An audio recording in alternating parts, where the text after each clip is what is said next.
No, v dnešný zápas sme si super rozohrali, 2/3 sme Nemčovankám v podstate nič nedovolili, viedli sme 6-1, mysleli sme si, že v podstate po zápase, čo sa udialo v tretej tretine. Nechápem, dievčatá prestali hrať, naopak Nemčovanky začali behať, začali si lepšie prihrávať, zakončovať a vyrovnali stav a predĺženie už je toho šťastí dali Nemčovanky. Čo sa týka celej série, myslím si, že bola vyrovnaná, všetky 4 zápasy boli veľmi vyrovnané a dvakrát sa vlastne rozhodovalo až predĺženie, respektíve na jazdoch, takže bolo to aj dosť o šťastí. Tak si odmyslím v podstate to, že sme prehrali záverečný zápas, tak sme zo sezónou spokojní. To, že sme hrali v finále je pre nás obrovský úspech a asi z toho uvedomíme až neskôr. Tak túto sériu s Nemčovou som zhodnotila ako veľmi dynamickú.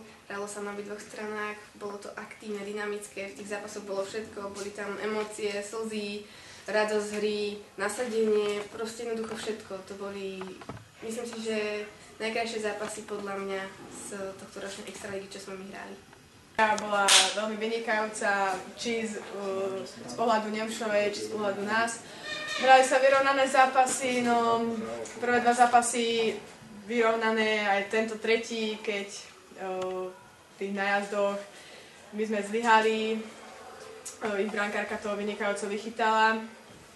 Druhý zápas vyrovnaný, tam sme zase polavili na konci a super to využil.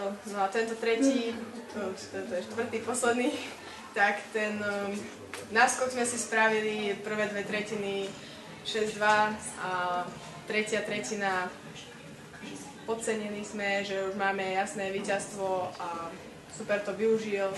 Hralo sa predĺženie a tam to pokračovalo naše trápenie, no a prehrali sme. Tak celá séria bola o šťastí, o emóciách, všetko to bolo strašne rýchle. Hra sa presúvala z jednej strany na druhú. Proste od supera sme čakali dobré prihrávky, či už útočníčky, ktoré majú perfektné a výbornú brankárku. Dopadlo to, ako to dopadlo a proste dúfali sme, že to vyhráme, ale rozhodne sa Nemčovej, ale tak šťastie právo im. Sériu by som zhodnotil asi tak, že rozhodovalo sa o tom jednom gole. Tak ako boli tie zápasy vyrovnané, každý jeden, či už v Nemčovej po predĺžení prvý zápas, o 2 góly v Nemčovej druhý zápas. Včera sme tiež neprehrali veľkým rozdielom a dneska to bolo o tom srdci, o tom chcení. Dneska proste hráčky ukázali, že keď veria vo vlastné síly a veria to, čo majú natrénované, že sa to musí prejaviť. A so šťastím sa to stalo.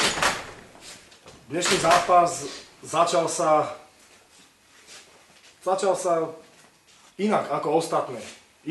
Pred tým zápasy sa začali opatrne v prvej tretine, každý čakal na chyby súpera, ale dneska sa začalo od začiatku. My sme začali na 3 formácie, snažili sme sa domácich rozbiehať, snažili sme sa čím skôr rozhodnúť, bohužiaľ nedarilo sa nám, strašne dlho sa nám nedarilo dať gól, prehrávali sme už myslím 0-4, bolo 1-4.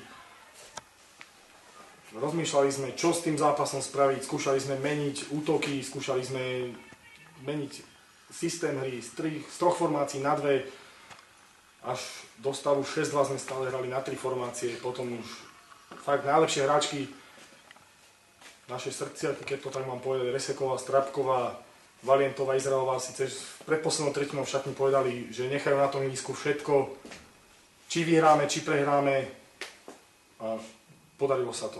Ale keby sme neverili, tak sa tak nestane. Aký je to pocit byť majstrom Slovenska? Je to neuveriteľný pocit, je to proste pocit, preto to sa robí šport, byť na vrchole. Každý určite potom sníva, niekomu sa to povedať raz, niekomu viackrát, pre nás je to prvýkrát, dúfam, že nie posledný. A hovorím, sú to neopakovateľné pocity. Takže celý čas sme na sebe makali a dostali sme konečne už vytúžený výsledok. Myslím, že každá borba išla s tým naplno a môžeme byť radi, že sme dosiahli majstra Slovenska, čo sme veľmi tužili. V začiatku sa nám nedarilo, ale tak nakoniec sme sa prebudili a ešte sme do toho naplno. Môžeme ďakovať hlavne útočníčkám, ale aj obrankyňam a skvelej brankárke, ktorá nás podržala. A myslím, že sme všetci išli naplno. Do začiatku, keď sme vedli 2-0, tak bolo to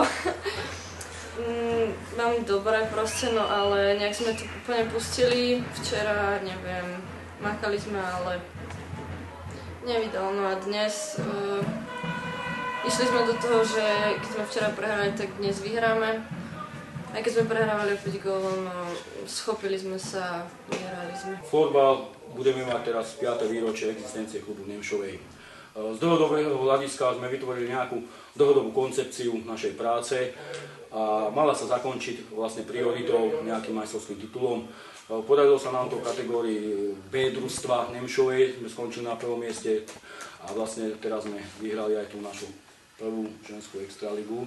Je to radosť, zadozučinenie tej celej našej športovej práce, tej kariéry, lebo je to strašne moc odriekania od rodiny, vlastne zamestnanie a tak ďalej, lebo my každý máme svoje zamestnanie, ja aj kolega Stano má zamestnanie svoje a my musíme vlastne robiť ústupky voči tomu aj zamestnaní, aj trpí na tom aj rodina. Sme veľmi radi, že sa nám to podarilo, všetci nám fandia, všetci sú šťastní radi. Je to neopísateľný, krásny pocit, možno, že raz za život, to človek nevie a je to potešenie na duši, fakt, fantázia.